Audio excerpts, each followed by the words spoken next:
Hello friends, तो कैसे हैं आप सभी लोग। लेसन 8 की सेकंड पार्ट वाली वीडियो में आप सभी का स्वागत है। तो चलिए फ्रेंड्स, इसमें हम लोग सॉल्व कराएंगे आपको क्वेश्चन एंड आंसर। हमने a hare on the moon वाला लेसन पढ़ा, अब उसकी क्वेश्चन एंड आंसर सॉल्व करेंगे। तो चलिए वीडियो को बिना देर किए हुए स्टार्ट करते हैं, सॉल्व करना शुरू करते हैं question and answer. Reading comprehension है पहला क्वेश्चन। वर्ड मीनिंग तो मैंने पहले वीडियो में बता ही दी हूँ। अब ये क्वेश्चन एंड आंसर है, ठीक है। आंसर द फॉलोइंग क्वेश्चंस, नीचे दिए गए निम्नलिखित प्रश्नों के उत्तर दीजिए। पहला क्वेश्चन है who were the hare's friend, ठीक है। हेयर के मित्र, खरगोश के मित्र कौन कौन थे। What was the otter doing, otter क्या कर रहा था। What did the hermit say, hermit ने क्या कहा। When the monkey offer to give him nuts, ठीक है। जो मंकी था वो कुछ नट्स दे रहा था, मूंगफली दे रहा था सन्यासी को, तब सन्यासी ने क्या कहा। How did the hare make the fire, जो हेयर था वो फायर आग कैसे जलाया। What did the hare do after lifting the fire, fire जलते हुए फायर में हेयर ने क्या किया। Why was the angel pleased with the hare, hare के प्रति जो एंजल देवदूत था वो दयालु क्यों हुआ। तो चलिए इसका आंसर जानते हैं। पहले से लिख कर के इसका आंसर रखी हुई हूँ, समझाना बस है, आप अच्छे से समझ लीजिए, उसके बाद आप लिख सकते हैं। पहला क्वेश्चन है who were the hare's friend, hare के खरगोश के मित्र कौन कौन थे। Monkey and otter were the hare's friend, ठीक है। जो बंदर और उदबिलाव जल बिल्ली था वो हेयर खरगोश के दोस्त थे, ठीक है। इसका आंसर समझ में आ गया। What was the otter doing, तो अटर उदबिलाव क्या कर रहा था। अटर वॉज कैचिंग फिश, अटर क्या कर रहा था, फिश पकड़ रहा था, मछली पकड़ रहा था। What did the hermit say when the monkey offer to give him nuts, hermit ने क्या कहा जब मंकी ने उसे मूंगफली ऑफर किया, मतलब मूंगफली जब दे रहा था तब हर्मिट ने क्या कहा। तो sad I want a lot of nuts because I am very hungry, ठीक है। तो हर्मिट क्या कहता है कि हर्मिट ने कहा I want a lot of nuts, मतलब कि मुझे अधिक नट्स चाहिए। Because I am very hungry, because क्योंकि मैं बहुत भूखा हूँ। तो ऐसा हर्मिट ने कहा, ठीक है। आई होप समझ में आ रहा होगा। चौथा क्वेश्चन है how did the hare make the fire, तो हेयर ने आग कैसे जलाया, ठीक है। हेयर ने आग कैसे जलाया, तो द हेयर आंसर है the hare struck two stones together and made a fire, ठीक है। तो जो हेयर होता है वो दो पत्थरों को आपस में रगड़ा, ठीक है। टुगेदर दो पत्थरों को आपस में रगड़ा। अगर आप स्टोरी अच्छे से देखे होंगे तो इसका आंसर बहुत जल्दी आपको अच्छे समझ में आ जाएगा। तो हेयर ने क्या किया, दो पत्थर को आपस में रगड़ा और रगड़ करके मेड अ फायर, आग जला लिया, ठीक है।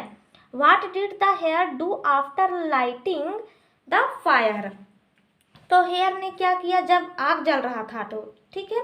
The hare jumped into the fire after lighting the fire, ठीक है। तो हेयर क्या किया जब आग जल गया तो खरगोश उस फायर में कूद गया, जलती हुई आग में क्या कर दिया, कूद गया अपने आप को, मतलब कि उसी में चला गया, ठीक है। आग में चला गया मतलब जलती हुई आग में कूद गया। Why was the angel pleased with the hare, तो हेयर के प्रति जो एंजल था, जो वो हर्मिट था, हर्मिट क्या था, एक एंजल था, देवदूत था, तो वो उसके प्रति क्या हुआ, दयालु क्यों था। तो the hare sacrificed himself for the hermit so the angel pleased with him, तो हेयर के प्रति वो हर्मिट प्लीज्ड मतलब कि दयालु क्यों था, क्योंकि हेयर ने उसके खाने के लिए इतना सेक्रीफाइस किया, मतलब लकड़ी लाया, आग जलाया और आग में खुद को कूद गया, मतलब खुद को डाल दिया, मतलब खुद जलने के लिए चला गया आग में और हर्मिट को बोला कि आप मुझे खा सकते हैं। तो उसके इस संघर्ष भरे चीज़ों को देखते हुए, ठीक है, himself for the hermit, hermit जो अपने लिए, हर्मिट के लिए जो खरगोश ने जो संघर्ष किया, इसलिए एंजल प्लीज्ड विद हिम, इसलिए एंजल उससे खुश हुआ, उसके प्रति दयालुता दिखाई, ठीक है। इसलिए आग खरगोश को नहीं जलाया था और एंजल उसे अपने साथ चांद पर ले गया, ठीक है। तो आई होप आपको ये आंसर समझ में आया हो, बहुत ही सरल आंसर है, जरूर समझ में आ गया होगा। और प्लीज़ वीडियो को लाइक ज़रूर कर दीजिएगा। चलिए नेक्स्ट बी वाला क्वेश्चन है राइट ट्रू और फॉल्स इन द ब्रैकेट्स, ठीक है। जो ब्रैकेट्स में दिए गए हैं ये जो क्वेश्चन है, ठीक है, क्वेश्चन को ट्रू एंड फॉल्स हमें ढूंढना है, मतलब इनमें कही हुई जो कथन है कौन सा सत्य है और कौन सा असत्य है, ठीक है। पहला क्वेश्चन पढ़ते हैं। The hermit was not hungry, ठीक है, तो हर्मिट भूखा नहीं था। क्या भूखा था कि नहीं था? स्टोरी में क्या पढ़े थे आप? भूखा भूखा था ना हर्मिट, तो इसमें क्या लिखा है? नहीं था, तो ये क्या होगा? फॉल्स होगा, मतलब ये स्टेटमेंट गलत है, वो भूखा था। The monkey offered him nuts, ठीक है, तो जो मंकी था वो हर्मिट को नट दे रहा था, ठीक है, दिया, हर्मिट को नट दिया, तो ये सही बात है, ट्रू है कि दे रहा था, ठीक है। The hare was a kind animal, hare जो खरगोश था वो काइंड एनिमल, मतलब बहुत ही अच्छा जानवर था। क्या ये सत्य है? जी हाँ, ये सत्य ही है, क्योंकि भाई अच्छा एनिमल नहीं होता तो क्या वो अपने आप को जला करके हर्मिट को खाना खिलाने के बारे में थोड़ी सोचता।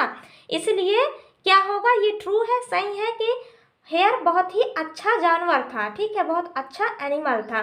चौथा क्वेश्चन है, the otter offered nothing to the hermit, क्या अटर उदबिलाव ने हर्मिट को कुछ नहीं दिया? क्या अटर हर्मिट को कुछ नहीं दिया?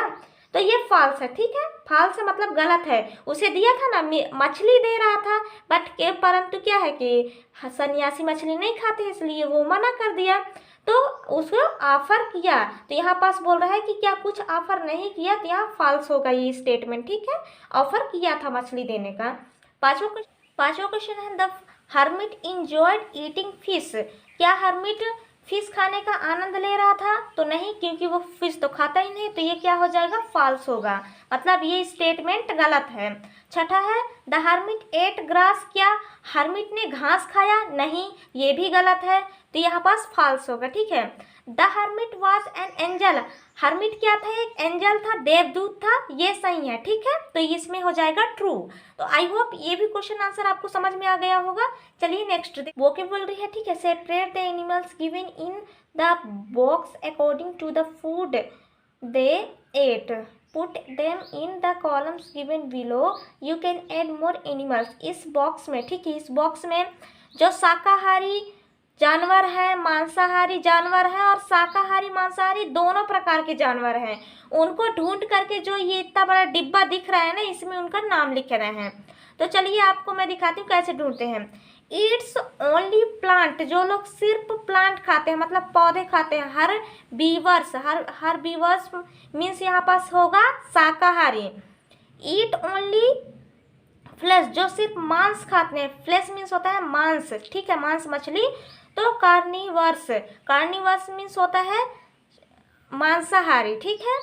Yeats both flesh and plant, जो फूल पत्तियां, मतलब कि पत्तियां, प्लांट पेड़ पौधे, और ये फ्लेश मांस, मतलब कि जो प्लांट और मांस दोनों खाते हैं, ओमीवर्स, ओमनीवर्स, ठीक है, ये इसका मतलब होता है शाकाहारी मांसाहारी दोनों होता है इसका मतलब। तो जो शाकाहारी पशु हैं, जानवर हैं, उनको छांट करके लिखना है, जो मांसाहारी हैं, जो शाकाहारी मांसाहारी दोनों हैं। तो चलिए छांट के लिखते हैं। उसमें से छांट के मैं पहले से लिख ली हूँ, ठीक है। तो जो हॉर्स, एलिफेंट, हेयर, डियर, काऊ, गोट, कैमल, ये क्या है? शाकाहारी जानवर है, ठीक है, शाकाहारी एनिमल्स हैं। टाइगर, लायंस, वॉल्फ, ठीक है, ये क्या है? मांसाहारी हैं।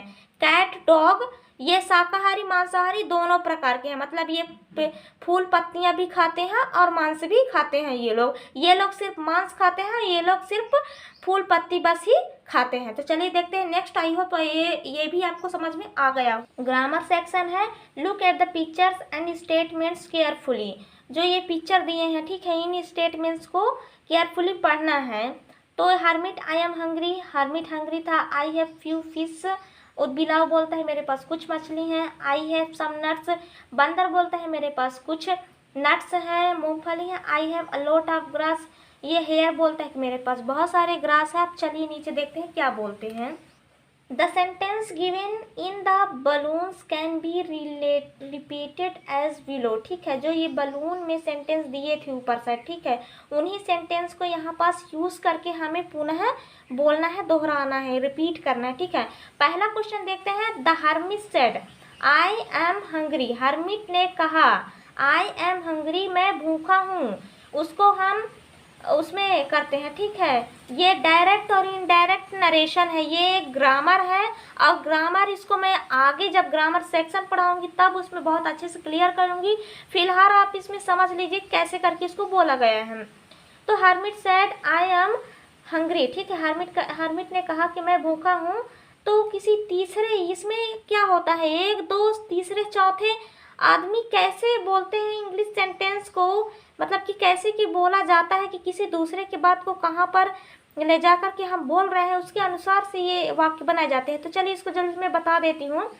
द हर्मिट सेड दैट, यहाँ पास दोनों कॉमा है, उसके जगह में दैट लगा है, और आई की जगह ही, वाज, एम की जगह वाज हंग्री, तो वह भूखा था, ठीक है। हर्मिट ने कहा कि वह भूखा था। दूसरा है द अटर सेड, अटर ने कहा I have a few fish, मेरे पास कुछ मछली है। तो the otter said that he had a few fish, otter ने कहा कि उसके पास कुछ मछली थे। मतलब ये इस वाक्य को कोई तीसरा व्यक्ति चौथे के पास जाकर के बता रहा है, ठीक है। दो के बीच हुए बात को तीसरा व्यक्ति चौथे के पास जाके बता रहा है। तो ये अभी समझ में नहीं आएंगे, बाद में आएंगे समझ में, पर थोड़ा सा देख लीजिए। तीसरा है द मंकी सेड, मंकी ने कहा आई हैव सम नट्स, मेरे पास कुछ मूंगफली है। तो the monkey said that he had some nuts, तो मंकी ने कहा कि मेरे पास उसके पास, मंकी ने कहा कि उसके पास कुछ मूंगफली थे। चौथा है द हेयर सेड, हेयर ने कहा, खरगोश ने कहा आई हैव सम ग्रास, मेरे पास कुछ घास है। तो the hare said that he had some grass, hare ने कहा कि उसके पास कुछ घास है, ठीक है। तो इसको ऐसे करके बनाना है। यहाँ पास क्या बदलाव दिख रहा है, जो ये दो वाक्य है, दो वाक्य के बीच में जो ये इन्वर्टेड कॉमा और कॉमा है उसके बीच में दैट लगाना है। आई का ही हो जाता है, हैव का हैड हो जाता है, ठीक है। कैसे होता है वो आपको बाद में पता चलेगा। यहाँ पर लिखा हुआ है as you see we make the following change when we repeat somebody's speech to someone else, जो ये स्पीच ऊपर साइड हम पढ़े ना अभी, उसको मतलब कैसे करके बनाना है वो बताया गया है। तो जो ये इन्वर्टेड कॉमा है, ठीक है, जो यहाँ पास ये इन्वर्टेड कॉमा उनको हटा करके इन्वर्टेड कॉमा जब हमें ये इनडायरेक्ट स्पीच से डायरेक्ट से इनडायरेक्ट स्पीच में बदलना होता है, ठीक है। ये डायरेक्ट इनडायरेक्ट स्पीच है, अभी इसका फंडा आपको ज़्यादा समझ में नहीं आएगा। तो क्या करते हैं, बीच में जब डैट को लगाते हैं तो ये इन्वर्टेड कॉमा होता है, उसको रिमूव कर दिया जाता है, हटा दिया जाता है, और उसके जगह में क्या दैट को लगा दिया जाता है। सेकेंड है is used after the reporting verb, जो ये पहला वाक्य है ये रिपोर्टिंग वर्ब है, और दूसरा है रिपोर्टिंग स्पीच है, ठीक है। तो उसके जगह क्या हो जाता है, इन्वर्टेड कॉमा को हटाने के बाद दैट लगाते हैं, ठीक है। तो दैट लग गया। आई एम चेंज करते हैं, आप एम को किस में चेंज किए थे, वाज में, और हैव को किस में, हैड में चेंज किए, because the reporting verb is in past tense. अब ये पास्ट टेंस में, इसलिए इसको पास्ट टेंस में चेंज किया गया है। चौथा है verb used in present tense will be repeated reported in past tense, ठीक है। जब वर्ब पास्ट में प्रेजेंट टेंस में हो तो will be reported in past tense में चेंज हो जाता है। तो चलिए थोड़ा बहुत आपको कुछ समझ में आया होगा, नहीं आया होगा तो पर भी कोई बात नहीं, बाद में समझ में आ जाएगा। नेक्स्ट इसमें क्या दिया है, we now follow Shalini at school and home, she hears Gita and Mohan talking at school, she then report their conversation to her mother, one example is done for you, do the rest of the exercise. इसमें क्या दिया गया है, जो ये शालिनी और मोहन है, ठीक है, तो जो ये Geeta, see here's Gita and Mohan talking, ठीक है, ये गीता और मोहन है, ये दोनों आपस में किए हुए बात है जो स्कूल में किए थे। अब उसी बात को शालिनी अपने माँ के पास बताएगी, ठीक है, माँ के पास। इसमें मैं बताई ना कि इसमें दो लोगों के बीच के बात को किसी तीसरे और चौथे को बताने के लिए इस प्रकार स्पीचों का प्रयोग किया जाता है, ठीक है। तो देखो यहाँ पास मोहन क्या बोल रहा है, आई वॉन्ट अ पेन, मुझे एक पेन चाहिए। तो ही सेड, मोहन ही है, ही मीन्स होता है वह लड़का, तो ही सेड, मोहन ने कहा that he wanted a pen, उसे एक पेन चाहिए। तो ये शालिनी आप क्या कर रही है, मोहन की बात को अपने माँ को बता रही है। तो कैसे बताएगी शालिनी कि ही सेड, मोहन कह रहा था, मतलब मोहन ने कहा, उसने कहा that he wanted a pen, कि उसे एक पेन चाहिए था। ठीक है, तो ये पास्ट टेंस में चेंज हो गया। ठीक है, तो ऐसे करके तीसरे व्यक्ति को बताने वाली बात है, ये स्पीच है। ठीक है, तो चलिए इसको मैं बता देती हूँ, नहीं आएगा समझ में तो पर भी कोई बात नहीं, बाद में आ जाएगा ग्रामर पढ़ते समय। दूसरा है I have a new pen, ये जो शालिनी है वो बोलती है कि मुझे एक नया पेन चाहिए। तो उसी बात को जब कोई तीसरा बता रहा है, ठीक है, तो जब शालिनी की बात को कोई और बताएगा, ठीक है, तो शी सेड दैट, उसने कहा कि she had a new pen, उसके पास एक नया पेन था। ठीक है, उसके पास एक नया पेन था।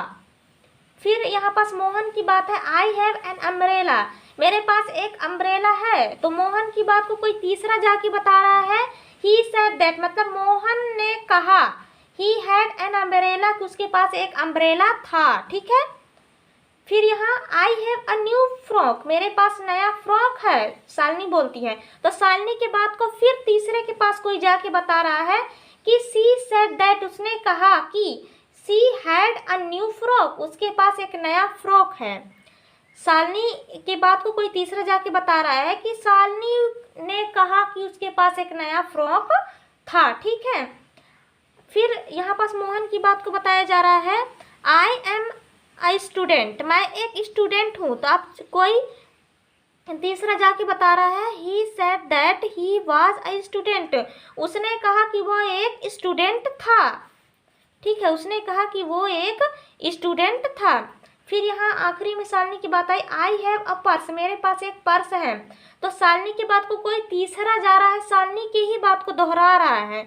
तो सी सेड दैट, उसने कहा कि शी हैड अ पर्स, उसके पास एक पर्स है। ठीक है, तो शालिनी की बात को कोई तीसरा जाके वहाँ बताया कि उसका पर्स है। तो इस प्रकार की ये reporting verb, reported speech verb, इसका मतलब डायरेक्ट इनडायरेक्ट, इसका नाम है, ये ग्रामर का नाम है। ठीक है, जब ये एकदम से बहुत ही लॉजिकल तरीके से है, जब इसको बहुत अच्छे से समझाया जाएगा तब आपको समझ में आएगा, ये ऐसे पढ़ने से समझ में नहीं आता है। तो ग्रामर सेक्शन को में आपको मैं ज़रूर बता दूंगी। तो आई होप फ्रेंड्स, जो मैं इतना पढ़ाई हूँ आपको, क्वेश्चन आंसर सोल्व कराई को, तो प्लीज़ कुछ भी समझ में आया होगा तो प्लीज़ लाइक ज़रूर कर दीजिएगा और शेयर भी अपने हर फ्रेंड के साथ कीजिए, क्योंकि ये टॉपिक वाइज वीडियो है और इन वीडियो को जानना, देखना, समझना बहुत ज़्यादा ज़रूरी है। अगर जो बच्चे पढ़ना चाहते हैं, इंग्लिश अपना सिलेबस कंप्लीट करना चाहते हैं वो लोग, तो प्लीज़ हमारे चैनल को लाइक, शेयर एंड सब्सक्राइब करके बेल नोटिफिकेशन जरूर प्रेस कर दीजिएगा। चलिए मिलते हैं नेक्स्ट वीडियो में, तब तक के लिए धन्यवाद।